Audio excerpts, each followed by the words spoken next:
Well, thank you all very much for coming. I hope I can justify your expectations. And thanks also to Stephen and to the Public Records Office for inviting me to come here and do this talk.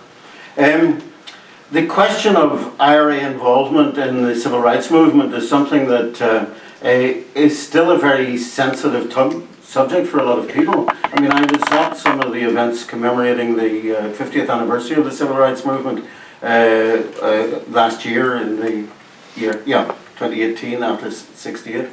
And there were even people who were saying, oh, not that old question again, you know, as if it was just something that was too bothersome to consider and too insignificant to take into account. And it's true that the civil rights movement was a broad movement with several organisations feeding into it, but the IRA was one of them, and more specifically Sinn Féin at that time. So I just want to take you through some evidence of that, or some accounts of that, and raise questions about the significance of it, and how Republican thinking, or Sinn Féin and IRA thinking at the time of the civil rights movement changed, or how it evolved in the tendentious year between October 68 and August 1969, when the balloon went up. In the first big contentious march, one of the influences into the civil rights movement was a couple called the McCluskeys in Dungannon, who had organised the march to Coal Island, which had been banned and involved a sit-down protest. And Bernadette Devlin has written about that in her memoir, The Price of My Soul. But the first major riot, the one that broke it open, if you like, and made it a global story, was October the 5th, 1968, when a march was a planned march, was banned by the Home Secretary, or the Minister of Home Affairs, William Craig. William Craig's view was that the civil rights movement was a front for the IRA. One of the few people who would have agreed with him on that would have been Cathal Golding, the Chief of Staff of the IRA, you know, which is one of the, and perhaps there's nothing else those two men ever would have agreed on.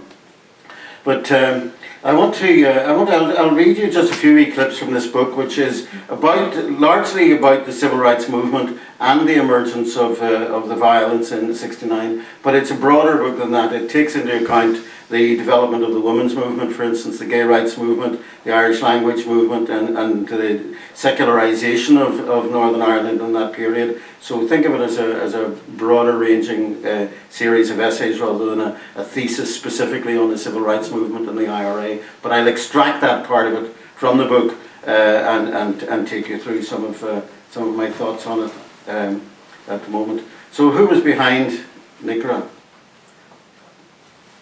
The idea for the parade, that's the October 5th parade, came from civil rights activists in Derry rather than from NICRA itself.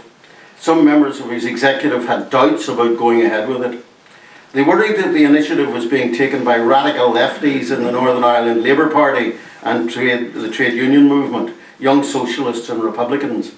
Lord Cameron said in his report that they organised a meeting in a Derry hotel to debate the wisdom of going ahead, and, quote, it appears that administrative responsibility for the march devolved largely on Mr. Eamon McCann. I suspect that's the last time he's actually been called Mr. McCann. He got very annoyed with me one day on the Nolan show when I accused him of starting the Troubles. He was not, in fact, a member of the ad hoc committee, but he became prominent in the absence of any other central or local direction. Eamon McCann is famous in Derry and throughout Ireland now as a trade unionist, a socialist, a writer, and a stirring orator. He has a long record of experience in journalism and broadcasting. He became so well known that one of his books was simply called McCann, on the understanding that it could only be his. Now in his 70s, he remains a socialist, and in 2016 briefly served as an MLA for the small left-wing party People Before Profit in the Northern Ireland Assembly. He's actually a councillor at home, isn't he? A councillor there. He has also campaigned on issues that seemed not to concern young socialists in 1968, like a woman's right to choose to have an abortion and same-sex marriage. But then he was less well known outside the city. So Cameron describes, in essence, a division between NICRA and the radical left, and the one group wary of trouble, the other eager for it. But McCann and the socialists would not get the popular blame for the cracked skulls and the chaos. That would go to the police and the Minister for Home Affairs, William Craig himself, and would inspire further protest, as many of you will remember. No, maybe just casting around for an average age here, perhaps a wee bit lower than my own, you know. Craig said he banned the parade because he saw it as a Republican plot against the state, but also because Protestant organisations had pledged to organise counter-protests, creating the risk of sectarian clashes. The Loyalist apprentice boys had made a written complaint arguing that to allow the march to go ahead would be disrespectful to the war memorial at the Diamond, the point at which the parade was planned to end. Craig might have answered that curtailing civil liberties was more disrespectful of the war dead who had won us our freedoms than facilitating them would have been, but he didn't. He might have pointed out that there were no clear grounds for supposing that the dead of 2 world wars had any particular objection to the reform of local government or the building of more houses. If the thought occurred to him, he kept it to himself. That's my sarcasm breaking, as it occasionally does. Instead, he put an enormous burden on his police force, the onus of stopping a parade through the threat of force, yet without the tools or leadership to apply force neatly and productively. The only circumstance in which the police would come out of this looking competent was one in which the protesters acceded docilely to the request to disperse. The only weapons the police had were their batons and their pistols. They would not draw their pistols, but they would lash about with batons in a manner that might easily have killed people. That none died that day was not a consequence of their measured application of force, but pure fluke. But they believed they had to do something. An alternative possibility was that the protesters entering the walled city would be attacked by loyalists, and that even greater violence would ensue, and a police force inadequate to barring this parade would have been little use at separating the protesters from another body of people attacking them. Cameron says that the police had resolved not to let the parade ban be broken for fear that if they did, then future bans would not be credible deterrents. This was an important strategic objective for them. The police in Derry that day, it appears, had no control over the protest and little strategy beyond demonstrating a willingness to use force in the hopes of intimidating the protesters and then wading into men, women and children with batons to scatter them. Later there would be technologies and devices for crowd control, but the Royal Ulster Constabulary was new to this, though not quite. In preparation, the force had brought in reserve constables and water cannon. 130 men were assembled to deal with the protest, more than double the number normally available in the city. They had no riot shields to protect themselves, nor gas or pepper spray to disable assailants. They were not even wearing helmets, just peaked caps. These policemen would have watched the evening news that summer and seen how police in the US turned out to deal with protests against the Vietnam War and the Democratic Party convention, or how the gendarmes equipped themselves to meet student protesters in Paris. Yet they lined up to meet civil rights protesters in Derry, dressed as formally as if they were escorting a royal visit. In the old footage, they looked ridiculous, inept, and arrogant. For all that their Minister for Home Affairs was warning them that the protest was a sinister front for militant Republicans, the police were dressed as if to meet people who posed no threat to them at all. The first tactical mistake of the police on the ground was their failure to anticipate that the parade might set off in a direction that was not blocked by them. They had sealed off Distillery Bray, which was on the route the parade organisers had announced the intention of taking. But since police vehicles were in the way, the protesters moved up Duke Street towards the bridge, across the Foyle, led by, among others, Jerry Fitt and the Nationalist Party leader Eddie McAteer. Then the police rushed to take up positions there. In their original planned formation, their vehicles would have faced the protesters, shielding the police and protesters from each other. Now the police were in front of their own tenders and exposed. Some of them drew batons and lashed out of the front line of the protesters, hitting people in the head. They didn't seem to know any other way of using a baton. So you get the idea, basically, essentially, that this protest had been organised. It had been banned by the Minister of Home Affairs on the grounds that it would stir up sectarian violence in the city. The argument the civil rights people were making was, well, we're not sectarian, we're not nationalists, this isn't about nationalism, we're not here to promote the nationalist cause, demand a united Ireland, we're here to demand civil rights, and therefore it should not be treated as a sectarian parade, and therefore treating it as such was the wrong approach. And they may have turned out to have been quite naive, you know, in the sense of the natural expectation and the development of the clashes between civil rights activists and the police and loyalists in later years, or later weeks, sorry, did turn it into very much a sectarian scenario. There were Republicans there. Maureen de Burka, I spoke to as a member of the Ard Comhairle of Sinn Féin. There's this incredible resource available to us here. There's a guy called Roy Johnson, who was one of the brains behind the civil rights campaign within the Republican movement. And Roy Johnson was a lefty. He was taken under his wing by Cathal Golding, the chief of staff of the IRA, who basically co-opted him or got people to vote him on to the Ard Comhairle. And Roy Johnson has left a book, which is a big stodgy, almost unreadable thing called A Year of Endeavour, but it contains minutes of Ard Comhairle meetings. You know, wouldn't we all love to have more of them, you know? And Maureen de Burka was one of the members of the Ard Comhairle at that time. See, Maureen de Burka, the secretary of the Sinn Féin Ard Comhairle, or High Council, had travelled with senior Republicans to the protests. She stood in a doorway and stayed safe. She told me, I find the RUC extremely helpful. Whenever I would go out on the street, one of them would come over to me and say, look love, this is not a great place to be. They were really very kind.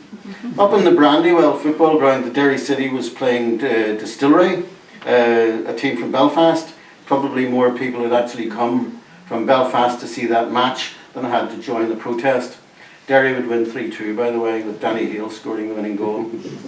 And some of NICRA's leaders were now arriving late for the protest.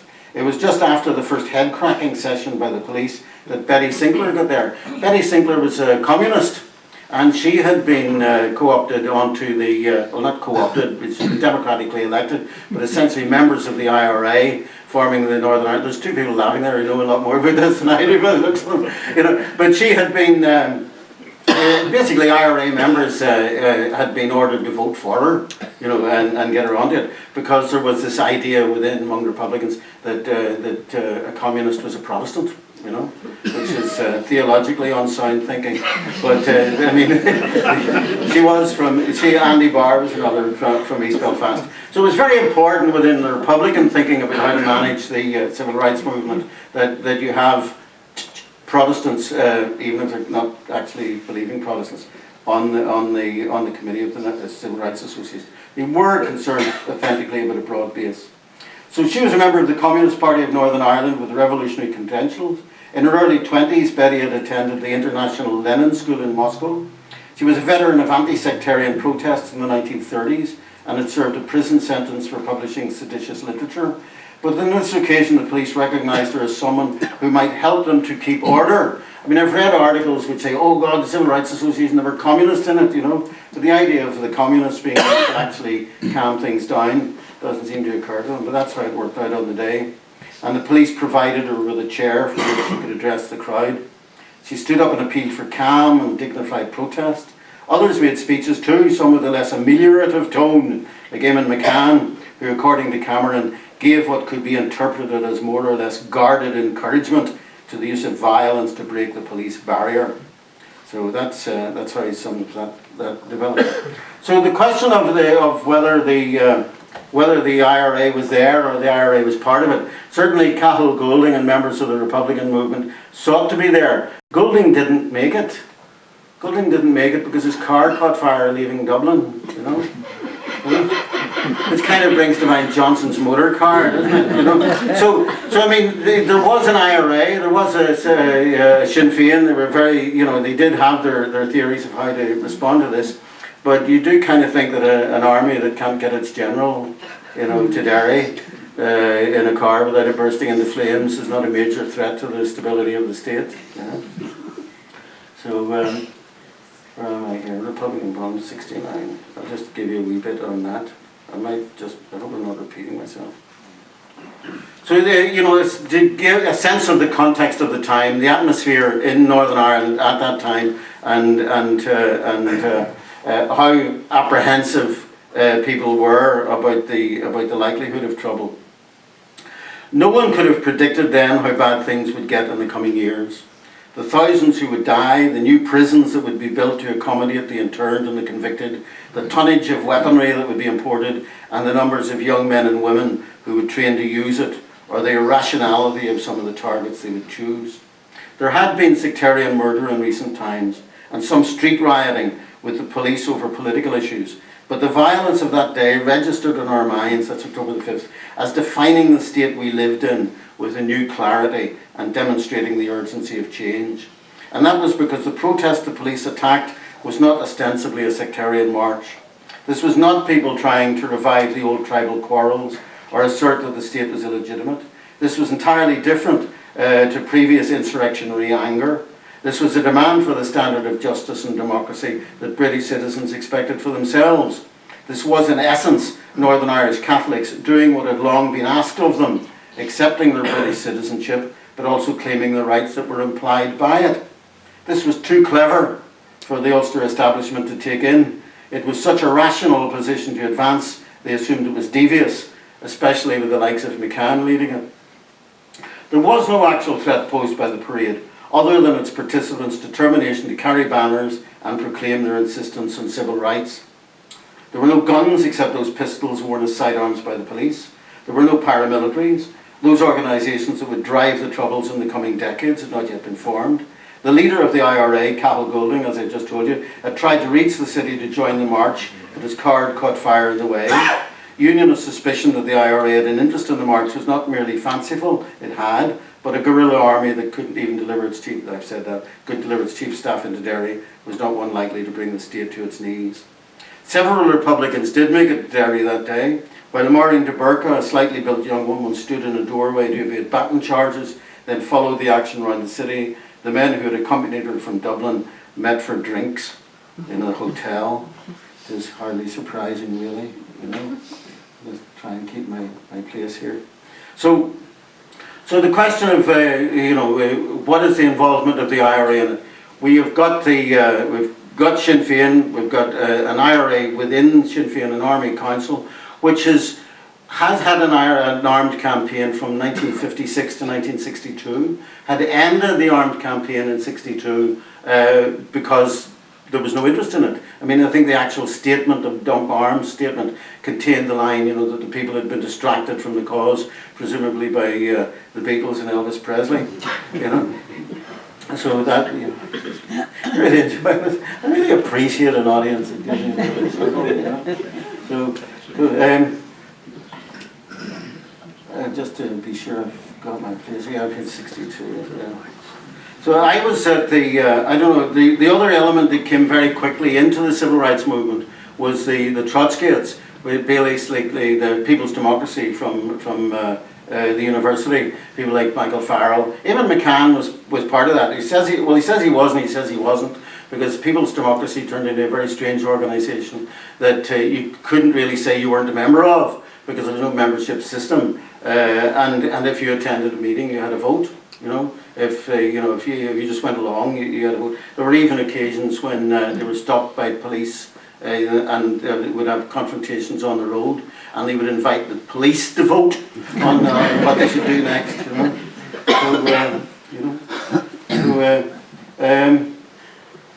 Just to give you a flavour of the Linden Hall Street March, if I find my place exactly. Yeah.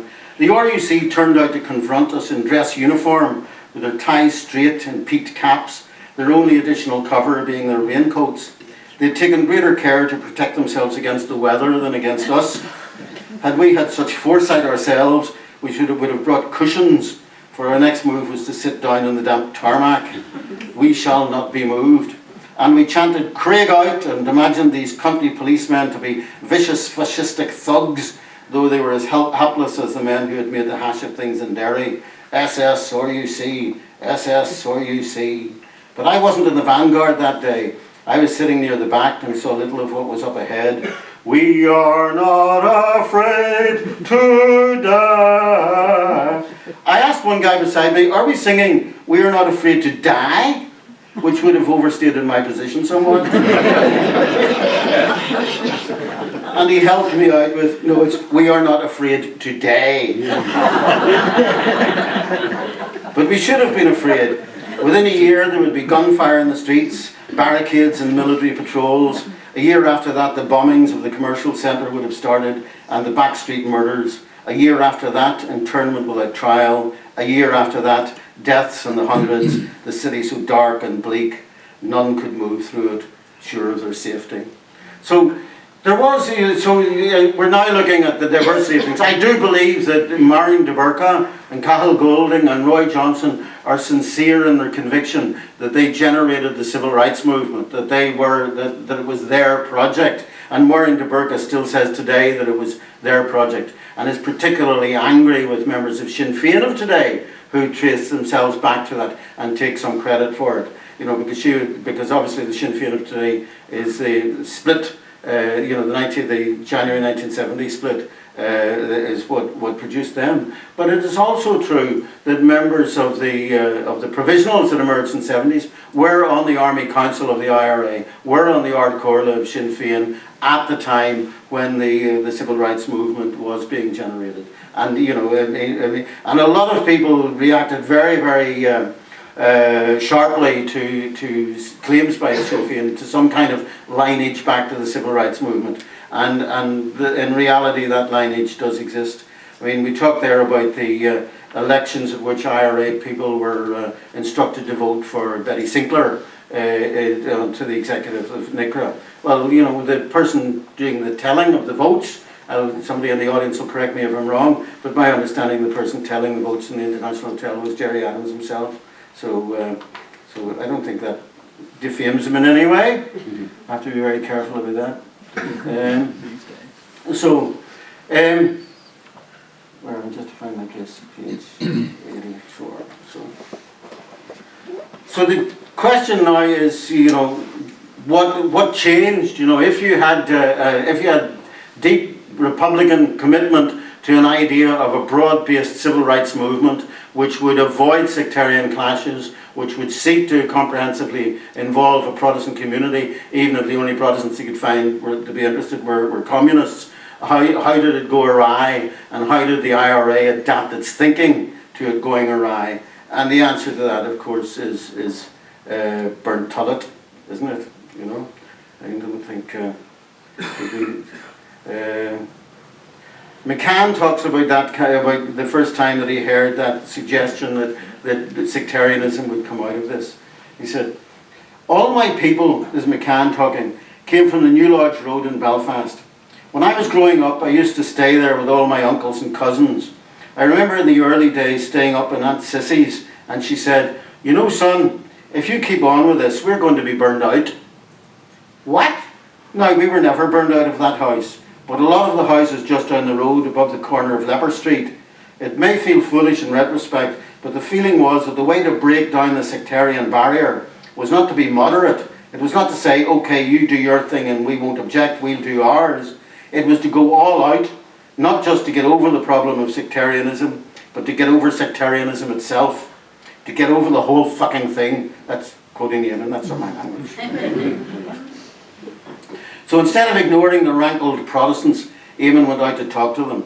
He says, "We tried to avoid sectarian strife by campaigning as best we could in the Protestant community. I spent a lot of time in Bishop Street and in the Fountain. I knocked at every fucking door in the Fountain." He never used the word fucking radio, he never. Very good at keeping it under control. "And talked to people, and nobody hit me or anything. A few people of an unfriendly disposition surrounded us, and we had a loudspeaker with us, and somebody brought out a chair in the middle of the fountain, and I stood in the chair and spoke to a good-sized crowd. The significance of that is that I could do it. But he told me that he had seriously underestimated the strength of communal politics. We had seriously underestimated the grip of nationalism on the Catholic community too. Like Eamon McCann, the students of People's Democracy believed that they could assert their socialism and the rights of the working classes and blithely ignore the sectarian context in which they lived. When they went out to protest, they were confronted by Paisleyite mobs, but they demanded that the police protect them. In Derry, the police response to the 5th of October march produced a huge popular reaction, a massive turnout of support for the civil rights campaign at another event, registering the anger of a huge Catholic population in the city, asserting the rights to a fairer franchise and distribution of houses and jobs. Faced with a scale of protest and in a tenuous position, the Prime Minister of Northern Ireland, Terence O'Neill, promised reform and asked for a period of calm. In a television address to the whole population, he asks, "What kind of Ulster do you want?" How many of you remember that? No? What kind of Ulster do you want? In her book, Bernadette Devlin described this speech as hilarious. It promised reforms in the future that wasn't good enough. NICRA, meanwhile, decided to suspend its plans for further marches, and that would have been with a Sinn Féin involvement in that decision. So they were not interested in the march to Derry. This was apparently supported by Sinn Féin. Maureen de Burca told me that she was at all the civil rights marches but opposed the idea of a march by PD going ahead after O'Neill's speech. Sinn Féin was content to ease up the pressure on O'Neill and give him a chance to prove himself. Delegates from People's Democracy had raised the idea of a long march to Derry, and at a NICRA meeting in St Mary's Hall in Belfast, they had been advised against it. They had taken a vote on the idea at the university, and the majority had rejected it. Some arguing that the logical response to O'Neill's speech was to relax the pressure now that he was trying to concede their demands, if slowly. Another vote, some say the third, taken after most students had gone off on their Christmas holidays, was carried. The long march was to go ahead.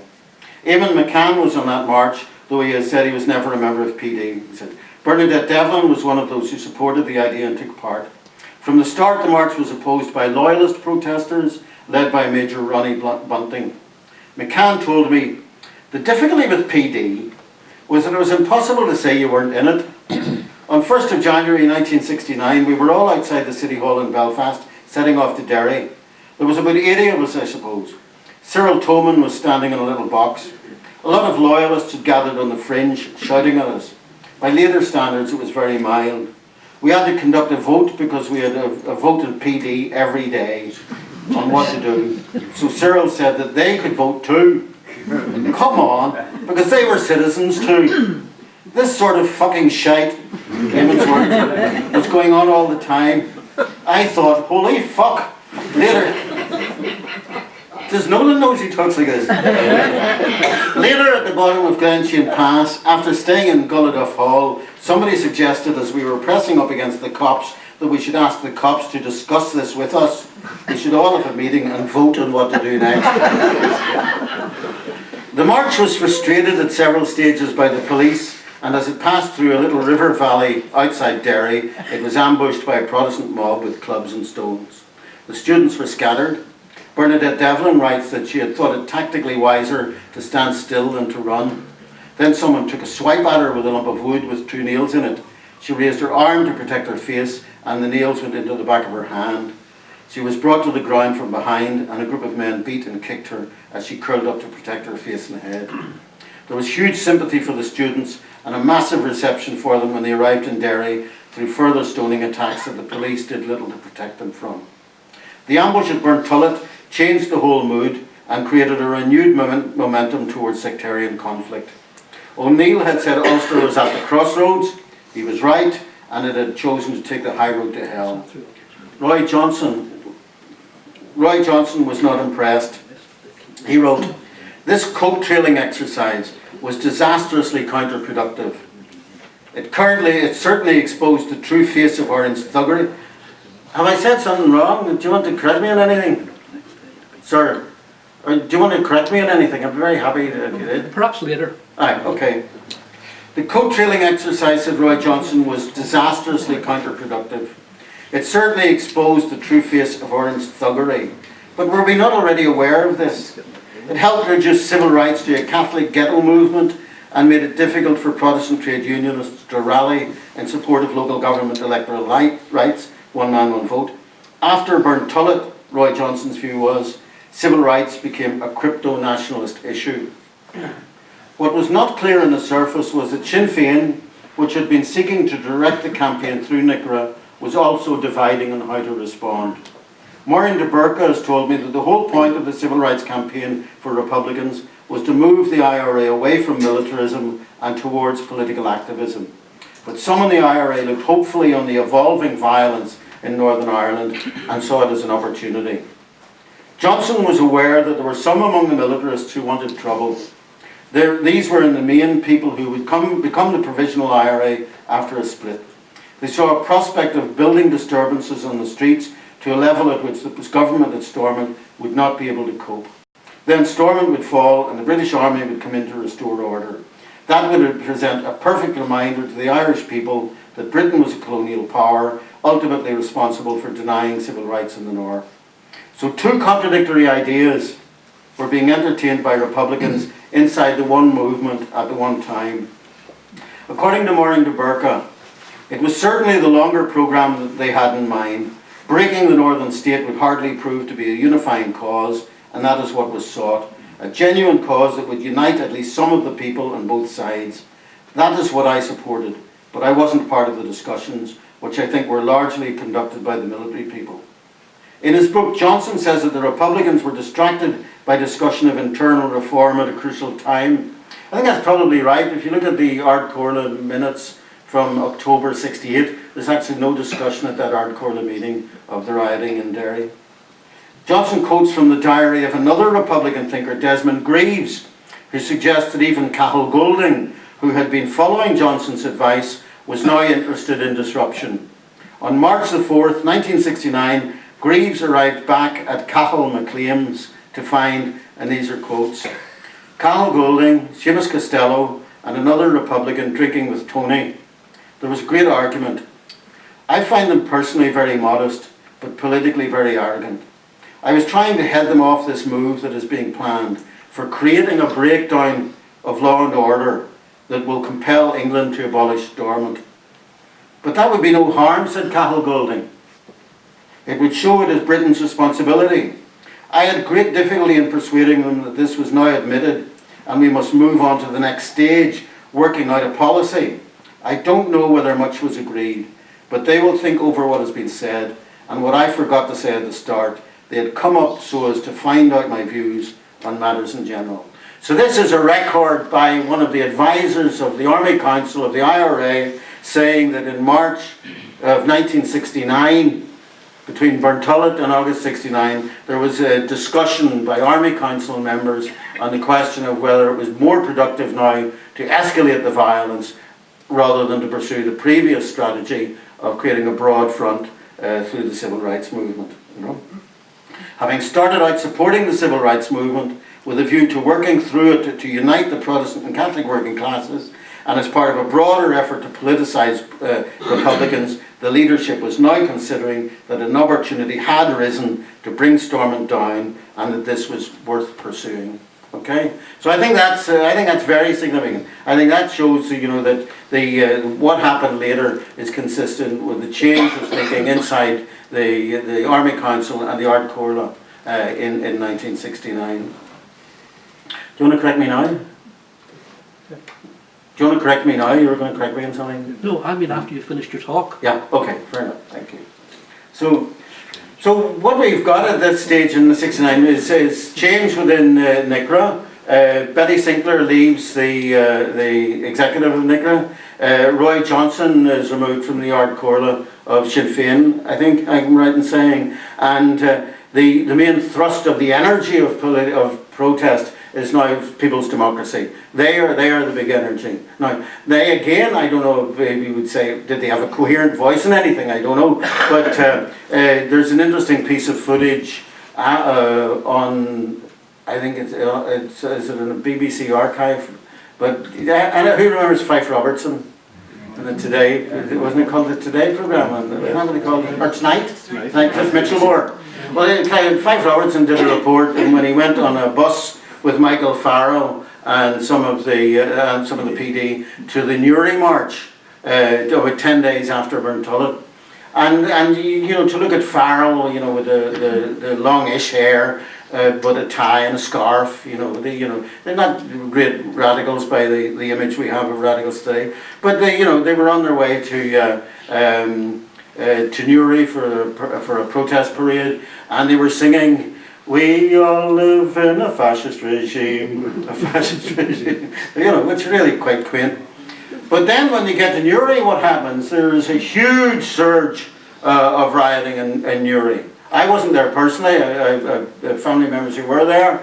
There was the PD stewards did try to contain the crowd. They had their barriers erected to contain the crowd. The crowd, I suppose, very largely the South Armagh and Newry young Catholics, surged through the barrier, attacked the police, threw police tenders into the canal, set some on fire.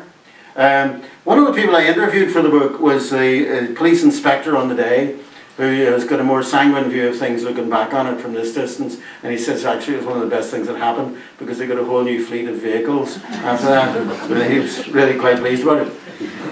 But I think it was that Newry event, you know, that showed that this was now a sectarian conflict, and it was not going to be possible to retrieve it as being primarily about civil rights and you know, accepting your British nationality and moving on with it, right? So and that is the thinking, I think, that affected the IRA and Sinn Féin, and so now they're going for violence. The IRA has decided at this stage, I believe, Greaves's diary being sufficient evidence of that they had decided that they were going to escalate the whole thing. The point of most rapid escalation and most serious escalation, as we know, was the Battle of Bogside, as it's called, in Derry in August 1969. There's been several bits of trouble. Who here was at Pub for Peace? Anybody here at Pub for Peace? No? Was I the only one in this room who was at Pub for Peace? Marmalade and Dave D. Dozy begging me to touch. There was a Father Marcellus and Paddy Devlin, usually remembered as a pragmatist, you know, who said I had this idea to end sectarianism in Northern Ireland by having a Pub for Peace concert. And it's not as daft when you think that it was basically 2 weeks before Woodstock, you know. So, but the interesting thing, the Pub for Peace concert, halfway through it, the organisers saw all this world of media leaving, and where they were going was to Unity Flats. This major rioting had broken out on August the 1st at Unity Flats. And so there was some rioting events. So there was a build-up of expectation towards the Apprentice Boys Parade in Derry on August the 12th. And that was to turn into about 2.5 days of major rioting before the army came in. So there appears to have been huge community support for the resolve to stop the Apprentice Boys March. A Citizens Defence Committee was set up, its leading member being IRA man Sean Keenan. His deputy was Paddy O'Doherty, later to become a distinguished community worker who got the nickname Paddy Bogside. Eamon McCann, in his book War in an Irish Town, says that the Defence Committee was set up by Republicans who took the senior positions before inviting other groups to get involved. They were looking ahead now to the annual parade of the Apprentice Boys around Derry's walls, overlooking the Bogside, and campaigned to have that year's event scrapped.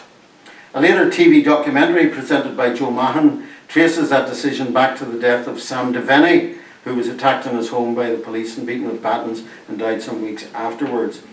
But neither an article by reporter Mary Holland for The Observer nor McCann's book, much closer to the events, makes any specific mention of the death as part of the motivation. I think McCann thought it might have been more anxiety about the parade after the attack by Junior Orange men on Unity Flats. McCann says it followed from, yeah, that's what it is. So Doherty and Keenan met with Apprentice Boys leaders at their hall under the walls of the north of the old city. As he walked up to it, Doherty saw a new graffiti on the, you probably should call him Doherty, shouldn't I? Since Derry, Doherty saw a new graffiti on the road, "Give peace a chance." He told the documentary makers that the meeting was genial, but the Apprentice Boys were not going to cancel. They said, "We'll steward our march, we suggest you steward your community." On the way back down the road, they saw that the graffiti had been painted over. Peace would not be given a chance. The Defence Committee organised the building of barricades in the Bogside. Brian Walker, later an academic historian, had been one of the stewards on previous civil rights marches. He offered his services and was told he would not be needed. He told me he believes that the Defence Committee was more concerned to prepare for war than for peace and made no concerted effort to prevent rioting on the day of the parade. The Northern Ireland government was expecting trouble and was aware of its limited resources for coping. 4 days before the Bland parade, Northern Ireland Premier James Chichester Clark met with the Home Secretary James Callaghan to ask for the support of the army. He asked Callaghan if he would allow troops to be used under the direction of Stormont, and Callaghan refused, unless you make changes to the way in which you govern your country. The country, not your country. The parade set off on the Tuesday morning of 12th of August in a grim expectation of trouble. Members of the order had travelled from Belfast and other towns to join in.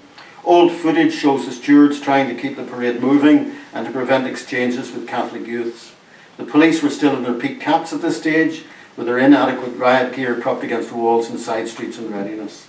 Young men from the Bogside stoned the police in Waterloo Place. Defence Committee stewards formed a line in front of them to push the stone throwers back. At this stage, the police let the stewards deal with the trouble. McCann's account backs Brian Walker's view that the Defence Committee made little effort to prevent violence. According to him, on the day of the march, the stewards made a token effort to stop men from the Bogside stoning the police and the apprentice boys. Paddy Doherty later admitted on TV that his committee had not had enough stewards to control the Bogside youths, who had been expecting a battle. The youths then attacked the parade from William Street, and some of the apprentice boys threw stones back at them. Brian Walker says he intervened to urge apprentice boys not to throw stones, but that he was ignored.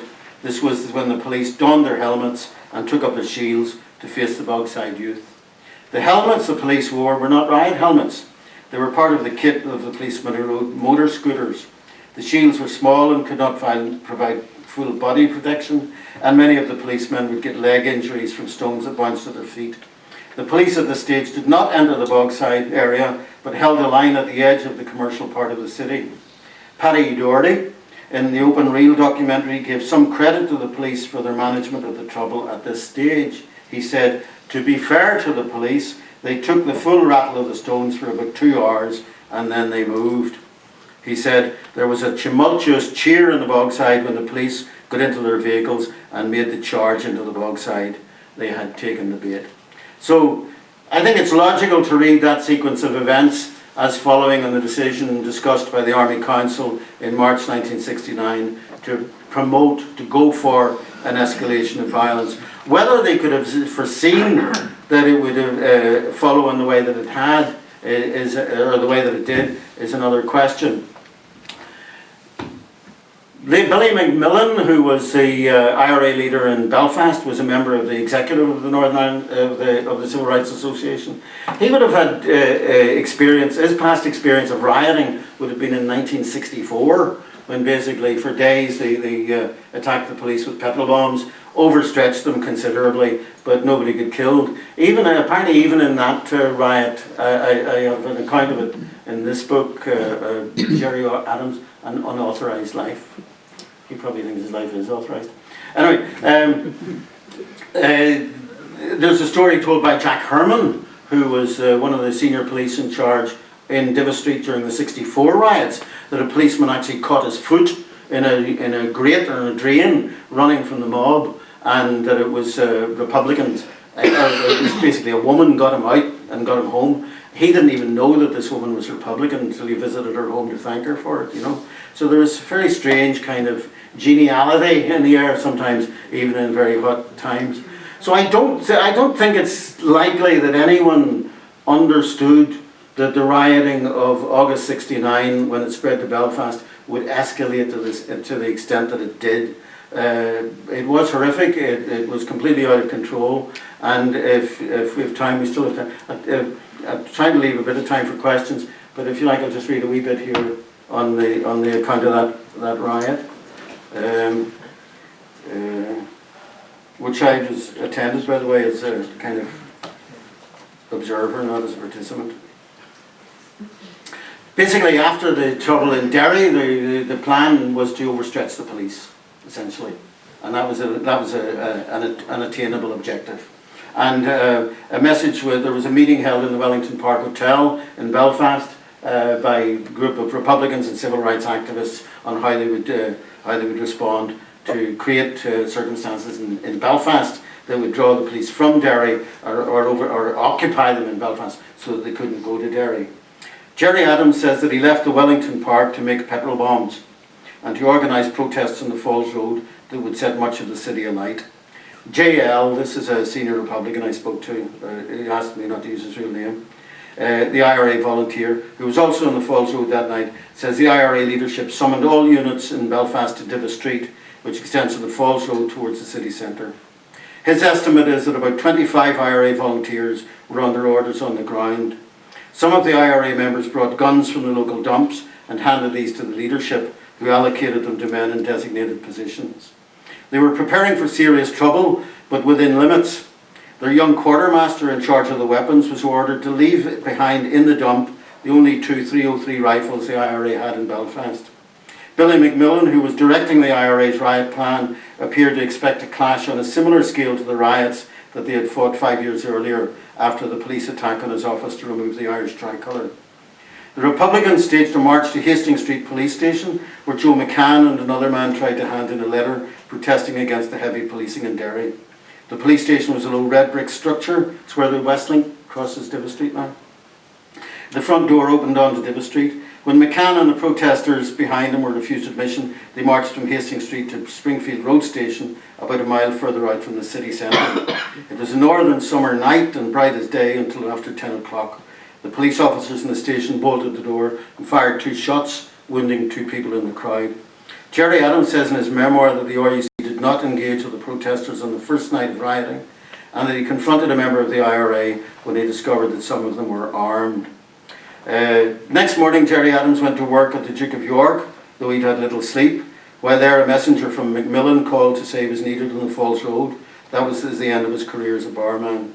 He never finished his apprenticeship. Adams says he went straight to a planning meeting with the IRA's Belfast leadership in Leeson Street, though he wasn't actually a member of the IRA himself, do you understand? But that he argued there against any attempt to militarise the situation. That evening, 14th of August, Macmillan ordered a concerted petrol bomb attack on Hastings Street Police Station. He was fired by 2 ideas. One was that the IRA could prevent Belfast police from travelling to Derry by keeping them busy on their own patch. The other was the belief that if pressure was maintained at a pitch of intensity, the Irish army would intervene, and rumours spread that it was indeed ready to do so. If Irish soldiers crossed the border, invading British territory, that would have initiated a war between the Irish Republic and the United Kingdom. Somebody told me once, and I don't know if it's true, that there was a discussion along the idea of getting men from the Falls Road to join the Irish Army and then desert from Finner Camp and bring armoured cars with them. Somebody's nodding his head. That's fair enough. That seems to be true then. Got that verified? That night the rioting was heavier. The IRA men, supported by other young people who wanted to join in, gathered at Hastings Street Police Station and battled with the police, each side more tactically engaged this time. The rioters threw stones at the police lines to tempt snatch squads to rush at them. Then they would fall back and lure the police into the range of petrol bombers on the roof of the 200-foot-high Divis Flats tower block, whose erection Republicans had opposed, which they now use to start tactical advantage. So there, essentially you have it there. I'm not going to read the whole thing. It's in this book. Part of the theory is that each side was fighting the previous war, and I developed that idea as well to suggest that if troubles do return, there will be a period of thinking we do it the same way as they did it before, whereas they don't. The police, for instance, using the Whippet armoured cars, the Shorelands, these were designed for the 50s campaign to shoot over the hedgerows at IRA groups advancing on police stations. And they had never been used in that context. The first time, the only time they were used was in city streets in Belfast. So that's it. Essentially what I'm doing is making a point that although the civil rights campaign, I think the IRA, people like Gal Goulding and Maureen de Burka, overstated their own involvement in the creation of the civil rights movement, that it was much more of a broad front than that. But that if we rule out the involvement of the IRA, we also have a distorted picture. And I do think there was a clear decision taken by the IRA in the spring of '69 to move away from the plan of creating a broad front towards an escalation that had the potential to bring down Stormont, and that the rioting in Derry and in Belfast in August '69 was part of that. I'm not saying that they framed that as a wonderfully strategically ingenious battle. It was absolute chaos. In many cases, people reacting to gunfire from their own side. I mean, there was Paddy Kennedy, you may remember him, phoned Robert Porter, the Minister of Home Affairs at the time, who was in a state of total lather, and told Kennedy over the phone that there was an IRA uprising underway and that Donegal Pass police station was under attack. Donegal Pass police station was not under attack. But there was gunfire echoing all over the place, and a sense that it was much, much bigger than it was, and it became bigger than it ought to have been because of that panic and confusion.